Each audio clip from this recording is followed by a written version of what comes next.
যারা তাদের মনের ইচ্ছাকেই নিজের খোদা বানিয়ে ফেলেছে। কোরআন শরীফের আয়াত কি না হুজুর? আফারাআইতা মান ইত্তাখাযা, যে তার নিজের হাওয়া নিজের মনের চাহিদাকে নিজের খোদা বানিয়ে ফেলেছে।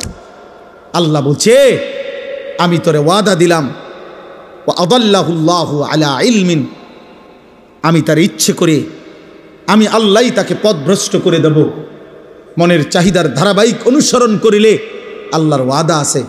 আল্লাহ বলছে একদিন আমি তাকে এমন পথহারা করে দেব, আর কোনো দিন সে পথ পাবে, আর কোনো দিন না, আর কোনো দিন না।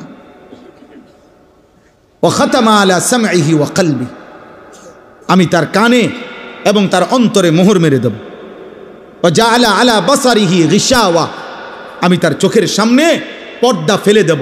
কানও বন্ধ, দিলও বন্ধ, চোখের সামনে পর্দা।